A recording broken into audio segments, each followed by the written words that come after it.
Muy buenas tardes, les saluda Marta Zamarripa. Gracias por estar con nosotros en Progre TV. Les estamos saludando en vivo a través de nuestra página www.movimientoprogresista.mx y también a través de Tweetcam. Síganos en Twitter en nuestra cuenta @progresistamob. El tema de hoy es: se cierra el PRD. Y me da mucho gusto invitarlos a que participen con nosotros y darle la bienvenida a Agustín Guerrero. Agustín, ¿cómo estás? Muy buenas tardes. Gracias por estar aquí. Buenas tardes, Marta. Buenas tardes al auditorio, los compañeros, las compañeras que están atentos a esta transmisión. Como bien comentas en este tema, el fin de semana pasado se realizó el Consejo Nacional del PRD, por el cual ya se acordó la convocatoria que va a ser el instrumento que nos permitirá iniciar un proceso para la renovación de los dirigentes del PRD el día 24 de agosto. El domingo 24 de agosto vamos a tener una elección general en todo el país con todos los afiliados del partido para elegir congresistas, consejeros, dirigentes municipales, dirigentes estatales.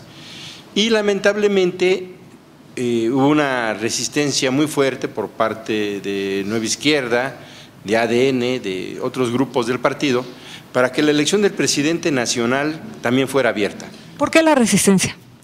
Pues yo creo que hay un cierto temor a que si participan todos los afiliados del partido, la propuesta que ellos han presentado, que es la de Carlos Navarrete, pues no fuera a ganar. Todo indica que en una elección abierta, cualquiera de los otros compañeros que han manifestado su interés por dirigir al partido tendrían un mejor resultado. Entonces, yo creo que no solamente comparten una visión de que el partido debe de estar cerrado, de que mientras menos tomen las decisiones es mejor, yo creo que eso lo comparten plenamente, sino que además hay un cálculo político de si la gente participa, vota libremente, soberanamente, pues perdería Carlos Navarrete y resultaría ganador Marcelo Ebrard o incluso Cuauhtémoc Cárdenas, que ha planteado que tiene interés en dirigir el partido. Entonces, yo creo que es por puro cálculo. Yo he dicho que es una elección ratonera, encerrados en el Consejo Nacional, donde solamente 400 personas tomarían esa decisión el 21 de septiembre. Entonces, aquí el asunto es que, bueno, vamos a tener una elección el 24 de agosto. Quiero comentar que el Movimiento Progresista tuvimos una reunión el martes pasado con el compañero, con el licenciado Marcelo Ebrard, dirigente del Movimiento Progresista, y después de comentar lo que sucedió en el Consejo Nacional, de revisar los pros, los contras, pues llegamos a la conclusión de que es muy importante que participemos en el proceso, que se requiere un partido de oposición, que nuestro país no puede estar a expensas solamente de lo que diga el PRI, y los dos presidentes actuales de los partidos de oposición, que en realidad pues se la pasan más en Los Pinos que encabezando causas políticas, causas ciudadanas. Me refiero a Madero, que está al frente del PAN o ha estado al frente del PAN, y a Jesús Zambrano en el caso del PRD. Nosotros necesitamos un partido que esté del lado de la gente, que esté defendiendo las causas ciudadanas, las causas sociales. Necesitamos un partido que sea un contrapeso a Enrique Peña Nieto, a todas las políticas que ha venido desarrollando, y para eso se requiere un cambio en la línea política del partido, y ese cambio no va a venir con los chuchos, no va a venir con ADN, ellos son los que han llevado al partido a esta situación difícil en la que se encuentra, sino ese cambio tiene que venir por la gente de base, por dirigentes probados, con dirigentes con experiencia, dirigentes que han demostrado que tienen capacidad y experiencia para conducir al partido, pero sobre todo que son dirigentes que tienen una plena independencia del gobierno. No se puede ser un partido de oposición y estar viviendo en Los Pinos, es lo que ha pasado ahora con Jesús Zambrano, y nosotros creemos que el partido puede y debe de ser útil a la gente, que el partido debe ser un partido democrático donde los afiliados tengan el derecho de decidir sobre todas las cosas fundamentales del partido. Entonces decidimos participar el martes pasado, tomamos esta decisión y ahora mismo estamos en pláticas pues con muchos compañeros en todo el país y estamos invitando a eso, a que discutamos qué tipo de partido es el que necesitamos para los próximos 3 años, que es lo que va a durar esta dirección, cuáles son las causas que debe de defender el PRD y cuáles son los mecanismos democráticos que tenemos que impulsar y crear una nueva mayoría. El PRD necesita una nueva mayoría desde la base, desde los compañeros en todos los municipios, en los estados, en las colonias, en los ejidos, en los sindicatos que participan en el PRD, para transformar el partido. Queremos transformar el país y la primera condición para transformar el país, para que tengamos un país más justo, un país en el cual la calidad de vida de los mexicanos sea mejor que la que se tiene, pues el primer reto que tenemos es transformar al PRD. A eso iba, Agustín. Estos grupos o corrientes, como son conocidas, podrían estarse convirtiendo en un obstáculo para que el PRD realmente represente estas causas populares. Bueno, yo creo que son un obstáculo para que el país camine en otro sentido. Mira, el año pasado, a finales de año, se votaron en la Cámara de Diputados varias reformas que son muy importantes para diversos sectores del país, en algunos casos, y algunos para sectores muy importantes de la población, que la cultura del PRD, la línea política del PRD y la inmensa mayoría de los afiliados, pues no compartimos ese tipo de posturas, donde la dirección del partido pues les sugirió, les indicó más bien a diputados y a senadores del PRD, pues a votar, por ejemplo, a favor del IVA. Yo lo cuestioné, como muchos compañeros, con el propio Marcelo Ebrard, de que el PRD no podía darle la espalda a los habitantes de la frontera, no podía votar a favor de incrementar el IVA y sin embargo se hizo. Muchos diputados de lo que llamamos los chuchos votaron a favor de incrementar el IVA en la frontera. Hoy tenemos un problema económico muy serio en esta zona del país y mucha gente nos reclama que como siendo un partido de oposición, como siendo un partido progresista, de iniciativas de izquierda, pues cómo terminamos votando, respaldando posturas de Peña Nieto que afectan muchísimo a la población. Entonces, esta dirección no solamente es un obstáculo para que el PRD se transforme, sino también me parece que a esta altura es un obstáculo para la transformación del país. Ya están muy de la mano de Enrique Peña Nieto, ¿no? Y entonces hoy el problema no solamente es el obstáculo que representan para el PRD, sino sobre todo el obstáculo que representan para la transformación social del país. Quisiera recordarle a nuestro público, Agustín, que estamos transmitiendo en vivo. Para quienes nos quieran hacer llegar sus preguntas a través de Twitter, estamos en esta cuenta, Progresista Mob, y pues si nos hacen llegar sus preguntas, con mucho gusto se las haremos llegar aquí a Agustín para que les dé respuesta. El tema de hoy es, ¿se cierra el PRD? ¿Qué consecuencias tiene esto para el propio PRD y, como ya lo apunta Agustín, también para la vida política del país, dado que se trata de una fuerza política muy importante? Hasta el 2012, bueno, fuimos la segunda fuerza nacional. ¿Cómo se desarrolla este Consejo Nacional del PRD? ¿En qué contexto? ¿Y cómo sentiste el ambiente, más allá de que nos platiques de las votaciones? Bueno, mira, el Consejo Nacional no arroja un resultado que sea una sorpresa. Nosotros esperábamos justamente que una mayoría del partido, de consejeros nacionales que fueron electos en el 2011, esto es muy importante tenerlo en cuenta, estos consejeros nacionales se eligieron en octubre de 2011, es decir, hace casi 3 años, van a cumplir 3 años ahora a finales de este año, ¿no? Entonces son consejeros que responden a una condición distinta a la que hoy vive el partido. Responden a una serie de compromisos que se establecieron hace 3 años cuando ellos fueron electos y que representan una correlación de fuerzas con los grupos en ese momento que existían. El movimiento progresista no existía hace 3 años, el movimiento progresista apenas vamos a cumplir 1 año ahora en julio. Fue una convocatoria que hizo el compañero Marcelo Ebrard en julio, el 9 de julio del año pasado.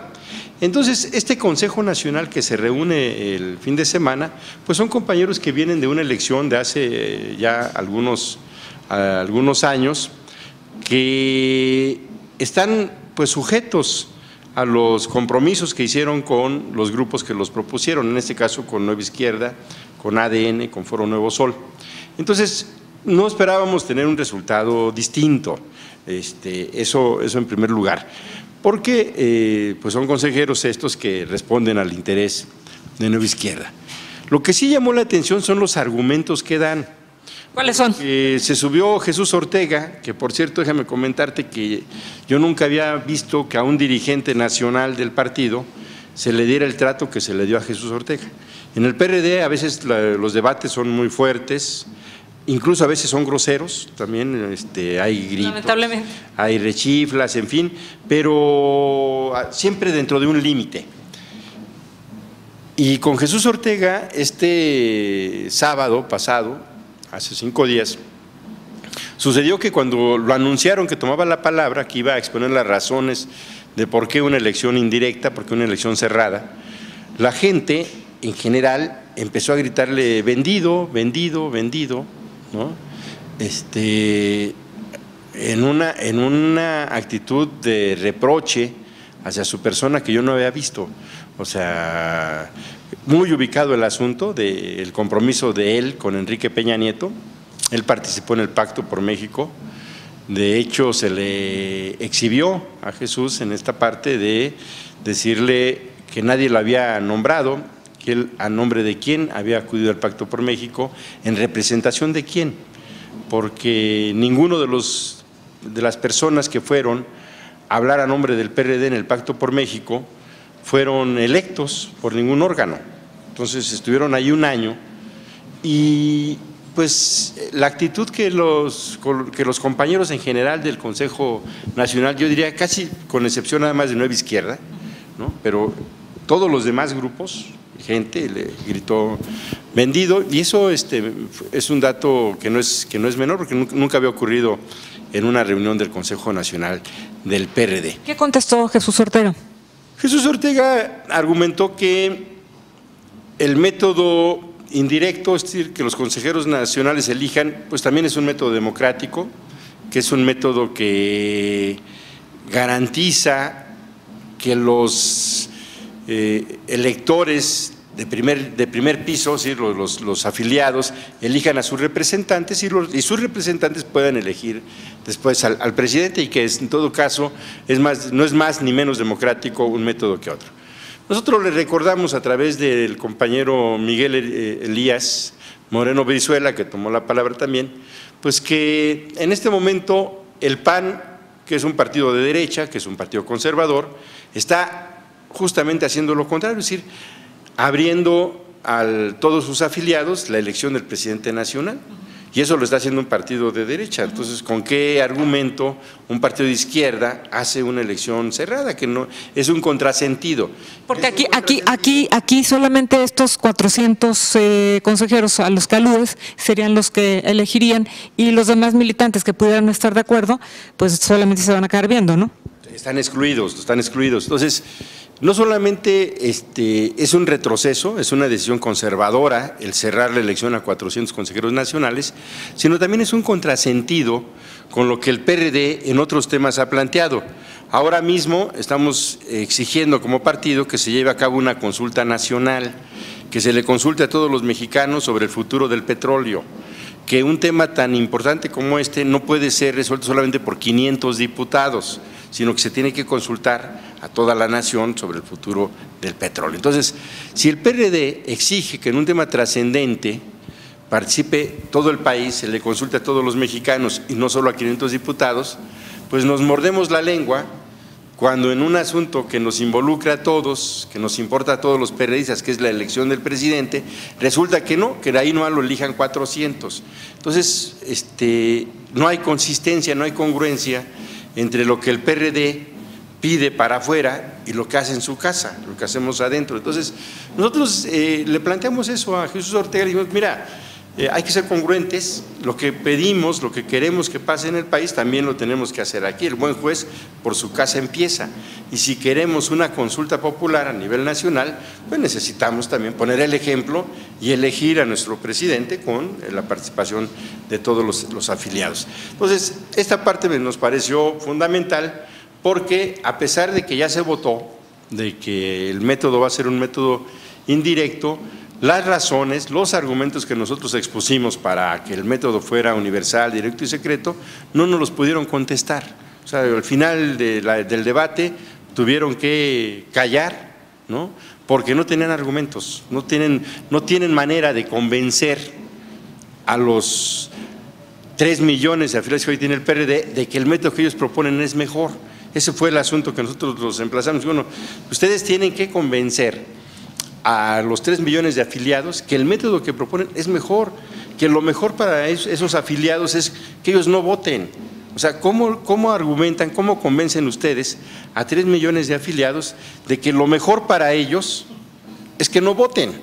¿No? A ver, ¿qué razones nos pueden explicar? Se quedaron callados. En el caso nuestro, bueno, nosotros decimos que el derecho primario, el primer derecho que tiene una persona que decide participar en la vida política, que decide afiliarse a un partido, pues es elegir a su dirigente.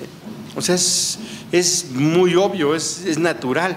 Y nadie se va a meter a un partido donde no tiene el derecho ni de elegir a su dirigente. Uno dice, bueno, pues, ¿qué tipo de partido es ese, no? Ahora, tú mencionas hace un momento, Agustín, que, por ejemplo, los compromisos de algunos consejeros, cuando había otras condiciones, casi hace 3 años, eran otros. Sin embargo, uno se preguntaría qué pasa con la militancia e incluso con otras corrientes que votaban a favor de que la elección fuera abierta, directa, secreta, universal.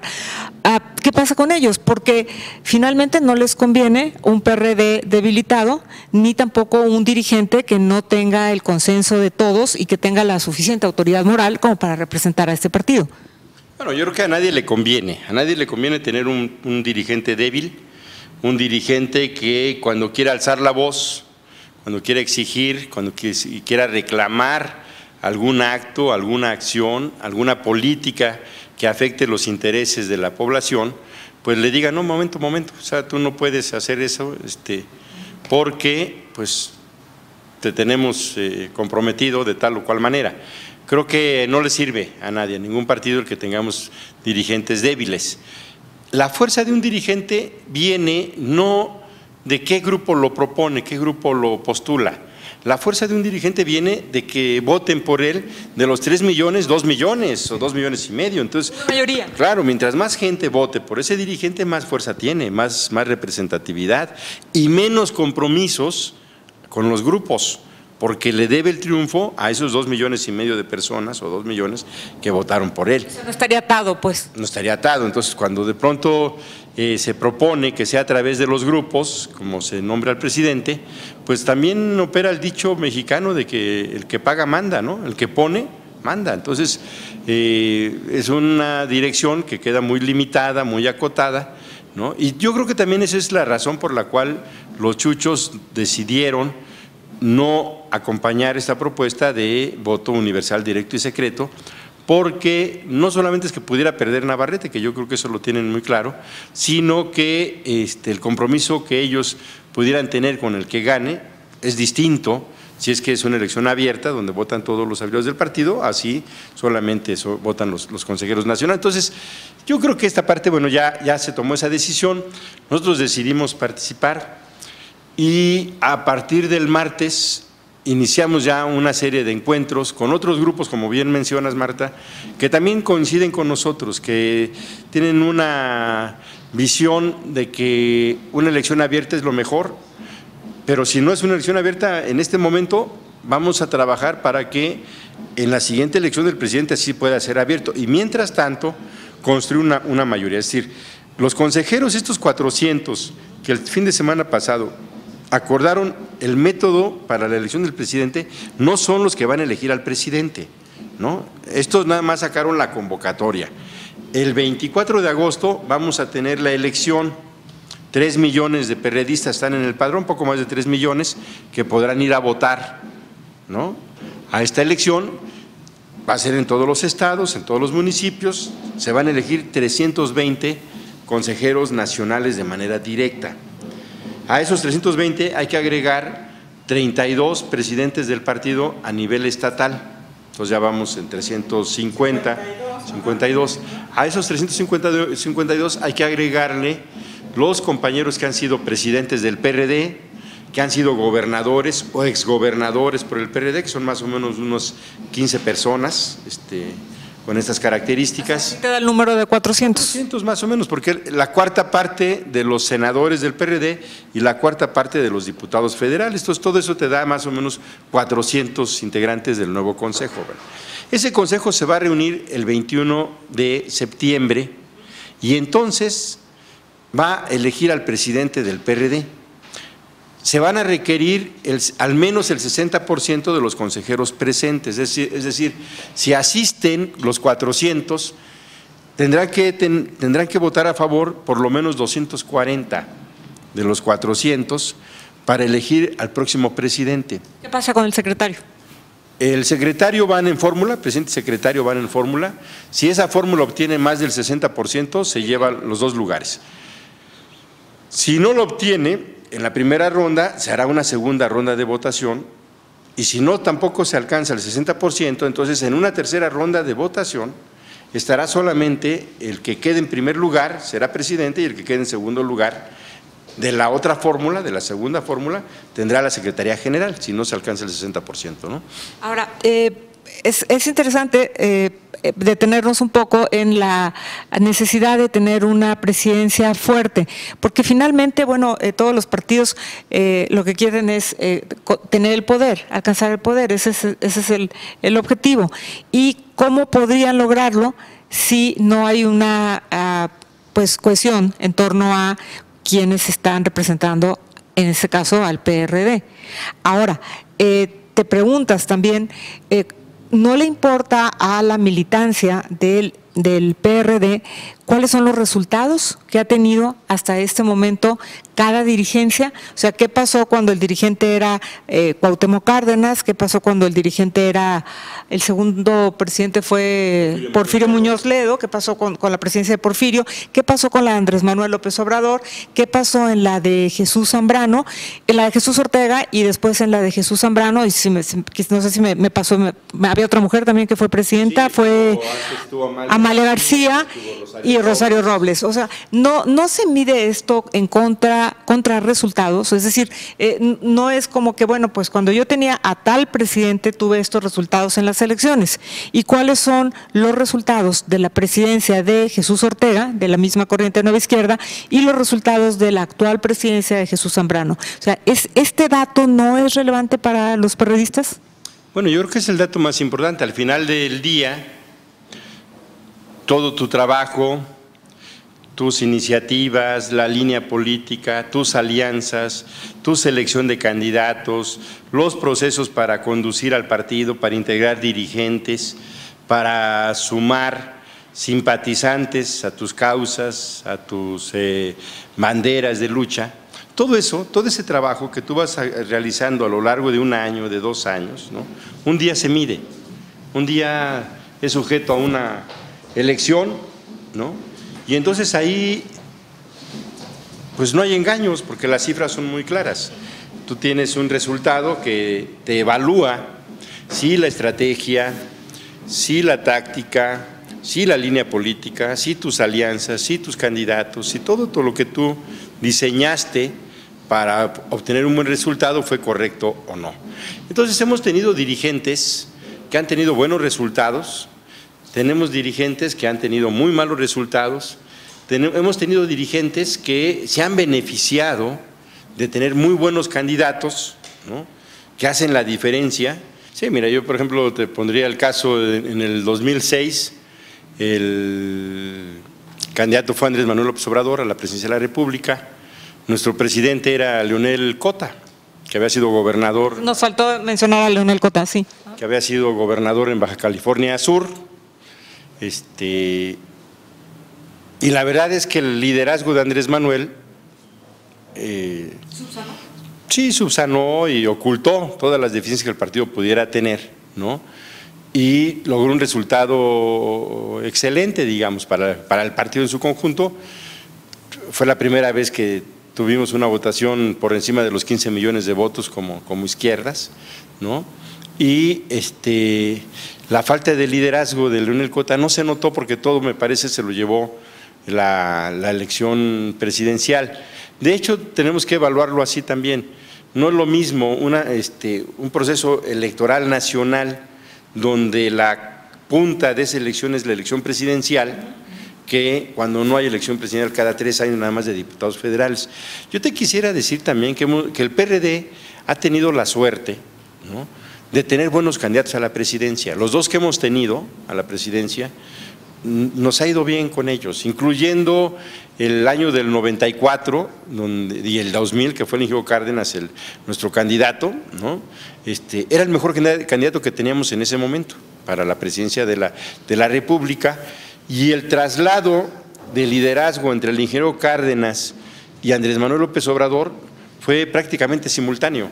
O sea, no hubo un vacío de tiempo que luego ocurre entre una generación de dirigentes que cierra un ciclo y la llegada de otra nueva generación de dirigentes. A veces hay ahí una sequía de 5, 10, 20 años, ¿no?, donde se nota muchísimo eso. En el caso del PRD, el traslado del liderazgo del ingeniero Cárdenas con el de Andrés Manuel, y ahí José Luis también podrá opinar esta parte, pero yo creo que la simultaneidad en la que se dio permitió que no hubiera un vacío, o sea, que hubiera una continuidad importante de un proceso electoral presidencial a otro, ¿no? Entonces, sí, yo sí creo eso que tú comentas, Marta. Al final del día, los resultados electorales evalúan a un dirigente, ¿no?, si fue correcto o no. Yo comentaba el otro día en el caso de Jesús Zambrano, a él le toca la elección presidencial de Andrés Manuel López Obrador en el 2012, que tiene buenos números. Pero ahí la pregunta sería si fue el candidato o si fue el trabajo del partido, o cuánto le tocó a cada quien en este resultado. Para hacer una evaluación, o sea, no solamente es esa elección del 2012, sino también bajo la dirección de Zambrano, pues perdimos Zacatecas, perdimos Baja California Sur, fuimos a la elección del Estado de México para gobernador, con Alejandro Encinas como candidato del PRD, y la verdad es que la diferencia entre los votos de Rubiel y de Alejandro fue bastante fuerte, ¿no? Y luego el año pasado en 2013 tuvimos elecciones locales en varios estados de la República y el balance es negativo, es decir, perdimos Cancún, Quintana Roo, nos fue muy mal en Veracruz, nos fue mal en Coahuila, de por sí el partido nunca ha tenido buenos números, digamos, ¿no?, pero los resultados son desastrosos en el caso del norte del país. Prácticamente yo te podría decir que en estas direcciones de Jesús Ortega y de Zambrano, o sea que van seis años continuos, el PRD desapareció del norte del país. O sea, después de estar gobernando Baja California Sur, Zacatecas, el mismo Michoacán, ¿no?, tener poblaciones importantes en el norte del país, hoy prácticamente estamos desaparecidos. Lo único importante que nos queda es en San Luis Potosí, Soledad de Graciano, y en el corredor del Pacífico, en Nayarit, Santiago Ixcuintla, como municipios, digamos, importantes. Luego gobernamos otros más, pero municipios con un peso político, con un peso económico importante. En el norte del país yo no veo otros que estos dos, no sé, ahí José Luis conoce mejor que yo la vida. Esa zona. Gracias, Agustín. Bueno, pues recordarle a nuestro público que nos está siguiendo en vivo, les pedimos que si nos quieren hacer llegar sus preguntas para José Luis Gutiérrez Cureño, para Agustín Guerrero, encantados de dárselas a ellos para que les respondan. Bueno, se cierra el PRD, ¿ustedes qué piensan? Si esto tendrá una consecuencia para el partido, si tendrá consecuencias para el país, si les importa lo que está sucediendo, ¿qué opinan de esto? Bueno, estábamos pues, como escuchabas, José Luis, hablando de los resultados de los dirigentes y aquí se abre la posibilidad de una dirigencia de Marcelo Ebrard, a pesar de que estamos viendo que, de acuerdo a lo que pasó en el Consejo Nacional del PRD, la elección será cerrada, es decir, solamente 400 consejeros. ¿Tú qué opinas? ¿Qué nos puedes comentar? Sí, lo que debemos señalar primero es que el PRD que hoy se ha diseñado es un PRD que corresponde con las limitaciones de origen de quienes lo han dirigido en los últimos años. los chuchos y las otras dos corrientes, una que es aliada a la de Alternativa Democrática Nacional y otra que es cómplice, la de Izquierda Democrática Nacional, tienen un origen marginal. Y el origen marginal les impide tener la claridad de que es posible derrotar al PRI. Al no tener esta claridad, actúan como comparsas de los priistas. Padecen una especie de síndrome de Estocolmo, donde por formar parte de la élite de la izquierda, el sistema de gobierno los ha hecho sentir que son parte de ese sistema, cuando en realidad solo son funcionales, solo son comparsas. Son foráneos finalmente, ¿no? No son de la élite, no son de casa, o sea, se les tolera porque son útiles. Esas limitaciones de clase que tienen que ver, de origen y de clase, que tienen que ver con ese desarrollo que tuvieron marginal, que les ha impedido a esos dirigentes en particular, quizá con la excepción de Héctor Bautista, ganar elecciones de mayoría, en ese sentido práctico y conservador que hoy les caracteriza como izquierda partidaria, los tiene en una lógica de conservar lo que tienen en lugar de disputar la nación. Esas limitaciones de origen, esas limitaciones políticas, se contraponen con la expectativa de un nuevo perfil ciudadano en el país. Ya no tenemos enfrente a los ciudadanos de la resistencia de los 80s, a los ciudadanos del boom de los 90s, sino tenemos a ciudadanos jóvenes, mejor informados, pero más exigentes y más críticos. Para esos ciudadanos, las élites de las corrientes del PRD no están preparados, no están diseñados. No le aguantan un debate a un joven de prepa. Lo sostengo y porque los he visto platicar con ellos. Ese es el punto de inflexión, ese es el dilema que hoy tenemos.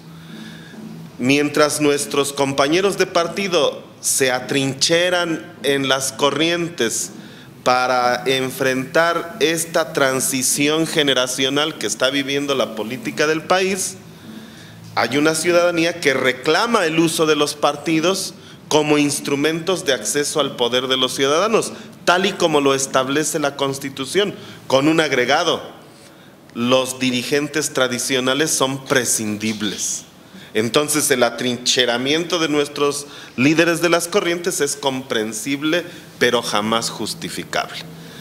Yo creo que Marcelo puede ganar la elección del PRD, porque contra lo que se dice, y déjame polemizar un poco incluso con el título del programa, no es una elección cerrada a los perredistas. Es decir, todos los perredistas pueden votar. Incluso los ciudadanos que hoy simpatizan con Marcelo y que no les gusta el PRD pueden venir y ayudarnos. Si se afilian entre abril y mayo al partido, en 2 meses pueden hacerlo por internet, nos pueden decir dónde hay que llevar el módulo y lo llevamos. Podemos lograr una fuerza muy importante para darle la mayoría a una candidatura como la de Marcelo. Claro, es más difícil, sí, porque las otras dos corrientes llevan 12 años al amparo de las personalidades a las que hoy repudian. Me refiero a Marcelo, me refiero a Andrés Manuel. Hoy resulta que ellos son los malos, los causantes de las desgracias, dicen los chuchos. Pero estas personalidades son las que les permitieron el crecimiento a estas corrientes. Recordemos los votos nada más, ¿verdad? Los votos que deja Marcelo Ebrard en el Distrito Federal y los votos de Andrés Manuel López Obrador en la presidencial. Hoy insisto, hay posibilidades reales de ganar si los ciudadanos se deciden a participar. Aún con lo que existe de padrón en el partido, hay muchos ciudadanos que están fuera del control de las corrientes.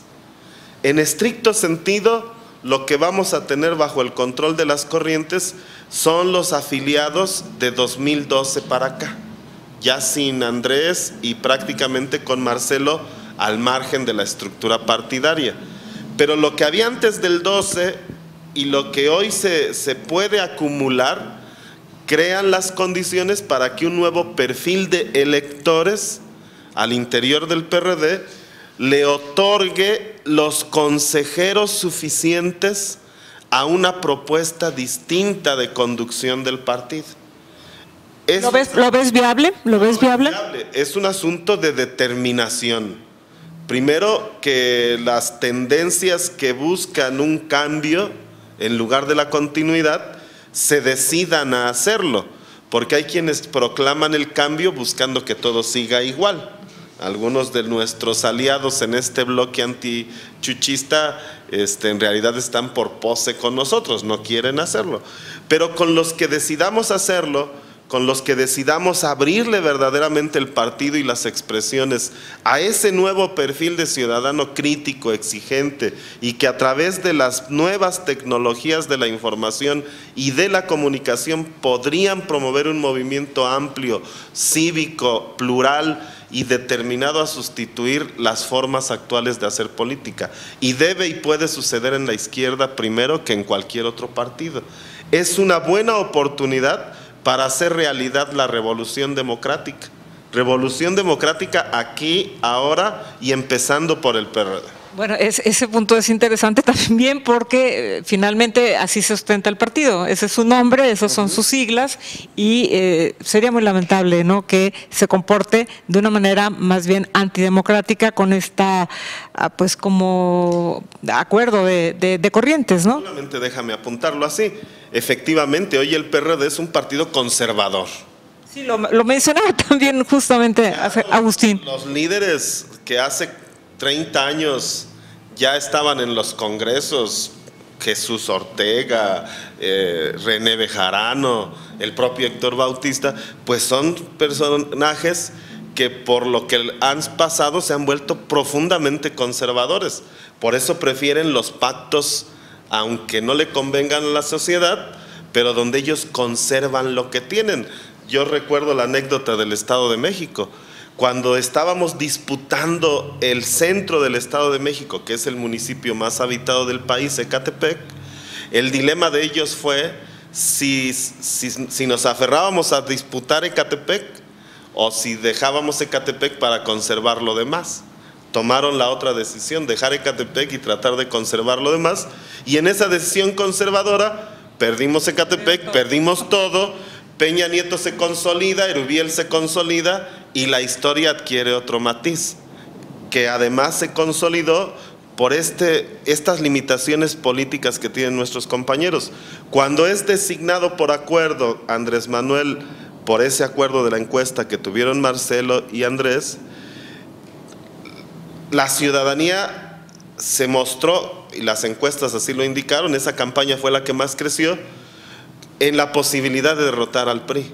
Ahora, Peña Nieto, que no es invencible. Y las corrientes del partido eran las que estaban de brazos caídos. Esas limitaciones son las que podemos derrotar, ese conservadurismo. El tema no es solo llevar a Marcelo a dirigir al partido, sino llevar una nueva tendencia ciudadana más audaz, más dispuesta, más libre, independiente del sistema actual de cosas, que es lo que ya no funciona, a dirigir el partido. Entonces, ¿podemos crear una nueva mayoría? Sí, solos no. Necesitamos a los ciudadanos que desde afuera son bien criticones contra el PRD y contra sus corrientes, pero que a la hora de decirles pásenle y hay que hacerlo, la piensan. No la piensen, es el momento. Bueno, y les recuerdo a quienes nos siguen a través de Progresista Mob en Twitter o quienes nos están viendo en la página de Movimiento Progresista, nos pueden hacer llegar sus preguntas. Sabemos que en algunas ocasiones no hemos tenido esta opción, la tenemos ahora, así que sería importante que nos dijeran, bueno, cuáles son sus inquietudes y qué les gustaría preguntarle a nuestros compañeros. A mí me llama la atención una afirmación de Carlos Navarrete y quisiera ponerla en la mesa. Él dice, no, es que Marcelo Ebrard no debería de ser el dirigente del PRD porque él lo que quiere es ser el candidato presidencial en 2018. Hemos tenido dirigentes del partido que han sido candidatos presidenciales y no parece haber habido un problema con esto. Bueno, pues Cuauhtémoc Cárdenas ha sido dirigente del PRD y fue candidato presidencial 3 veces. Andrés Manuel López Obrador ha sido dirigente del PRD y fue candidato presidencial del PRD y otras fuerzas de la izquierda 2 veces. ¿Ustedes verían como un problema el que Marcelo Ebrard pudiera ser el dirigente nacional del PRD y después, cuando terminara su periodo, ser el candidato a la presidencia de las izquierdas? El que quiera contestar. Es una cuestión de determinación estratégica. Efectivamente, tiene el derecho cualquier compañero y cualquier compañera a definir una estrategia política en base al capital que lo caracteriza. Y hoy, le guste a los chuchos o no, les guste a los perredistas o no, Marcelo es visto por 1 de cada 3 ciudadanos, por 2 de cada 3 ciudadanos, como el candidato natural de la izquierda. La ausencia de un liderazgo fuerte entre los gobernadores ayuda mucho, el bajo perfil de los legisladores federales ayuda más, estas limitaciones de los dirigentes de las corrientes también ayudan. No es tanto así como que en tierra de ciegos el tuerto es rey. Es el hecho concreto de que Marcelo ha logrado construir una influencia social por un conjunto de características que distinguieron su gobierno y su trayectoria política reciente, que hoy lo colocan como candidato o aspirante o una de las personas definidas en el imaginario colectivo como quienes disputarán la presidencia. Y hay que decirlo también, esa caracterización está dada con y sin el PRD. O sea, Marcelo puede ser hoy, si hoy hubiera elecciones, tendría un caudal de votos suficientes para ser presidente de la República. Es una condición dada por su trayectoria. Luego entonces no tiene que ver con la presidencia o no. El PRD debería estar agradeciendo que alguien con ese capital político esté interesado en dirigir ese partido, porque entonces transfiere ese capital a ese partido. Más bien aquí parece que lo que no quieren es que se transfiera capital a favor del partido. Eso es curioso porque, bueno, finalmente, en la medida en que un líder lo sea, bueno, puede beneficiar o no al PRD. ¿Tú qué opinas de lo que acaba de decir José Luis? No, mira, yo coincido con José Luis, simplemente un matiz. Yo creo que cuando tú tienes la responsabilidad de dirigir al partido, dirigir al PRD, la concentración, tu 100% de las prioridades y preocupaciones que te motivan a estar día con día, es esa responsabilidad. Entonces, no empatar los tiempos me parece que es la regla que tenemos que respetar. No empatar los tiempos de la candidatura presidencial con las responsabilidades de partido. No tienen por qué empatarse, ¿no? Podrían empatarse, no se ha hecho y creo que eso ha sido el acierto, porque cuando eligió Cárdenas fue presidente del partido, ¿no? En el 88, cuando viene la siguiente elección presidencial, él es presidente del partido 88, 91 más o menos, 92, duró más, ¿verdad? Hasta 93 duró el ingeniero Cárdenas. Se eligió a Porfirio Muñoz Ledo como presidente del PRD y el ingeniero ya se dedicó a la campaña, a la candidatura, ¿no? Con Andrés Manuel pasó algo similar. Andrés Manuel fue presidente del partido 96-99 y tuvo su primera candidatura a la presidencia hasta el 2006. Ya muy lejos de los tiempos de dirigente, incluso antes fue jefe de gobierno. Y en el caso de Marcelo sería para un periodo 14-17, ¿no? Lo que no se valdría sería ser electo presidente en el 17 y la elección presidencial en el 18, eso me parece un contrasentido, ¿no? O sea, porque son responsabilidades totalmente distintas. Pero igual que José Luis, yo creo que el hecho de que el activo político que representa Marcelo Ebrard se leyera correctamente por parte de todos los equipos del PRD, a ojos ciegos tendrían que entender que lo que más le conviene no solamente al partido, sino también a ellos, es que Marcelo fuera el presidente del PRD. Es decir, no hay que saber mucho de matemáticas para hacer cuentas, es decir, bueno, a ver, con una dirección encabezada por Carlos Navarrete, ¿cuál es la expectativa de diputados federales que el PRD puede tener el año próximo? ¿No? Entonces, Y si el presidente fuera Marcelo Ebrard, ¿cuál es la expectativa?